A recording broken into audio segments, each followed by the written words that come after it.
Okay, so today I'm gonna show you how you can write an equation, basically an expression, maybe in x, y, or however number of variables you want, and then you can calculate that function's value at different points of x, y, and z values. Let me show you what I mean. Okay, so I already have that. Don't worry about that. So, okay, let's just go to top. So let's just say I have a function x square minus maybe 6. I just want to define first what is my function, and then I want MATLAB to calculate my function's value at some point of x. So if I write that directly, my MATLAB does not recognize what is x, right? So one way to do that is I can tell MATLAB that my x is basically a symbol, and then I can write that function, and now my MATLAB knows what is f, right? Now, but that does not tell MATLAB how to calculate that function's value at certain point. For example, if I try to find out f of 2, MATLAB throws an error. But so basically you have symbolized x and created a function f. So in order to calculate that function's value at certain point of x, what you can use is subs, which is substitution basically.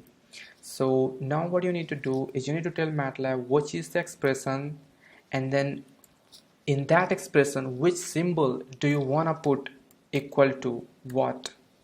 So this expression basically tells MATLAB to put in place of x value 6 in this expression. So my expression is x squared minus 6, right? So in this expression, the value of x, MATLAB will put 6, and whatever returns will be the answer. So 6 6 36 minus 6 is 30. So our answer should be 30. That works.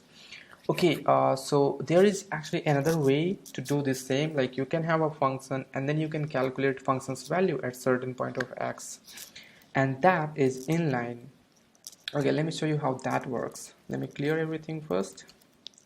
Okay, now again I can write basically x squared minus maybe 7 or 8. It's gonna throw me error. I can try inline maybe. So inline function is basically, it works in a similar way as our anonymous operator works. Let me show you. Maybe that will be able to make you understand better. So okay, I'm gonna write make x square minus 7 an inline function. So this is gonna throw me an error. It does not know what is x. So what I'm gonna have to do is I'm gonna have to tell it x is a symbol, and then I can basically write that my f is a function x squared minus 7. Now I can directly call my function and give it some x value or variable value, and then calculate my function's value. You see, so inline function kind of, it's better. Like if you want to use subs, you have to write first function and then what variable you want to replace and then what value you want to put instead of that variable.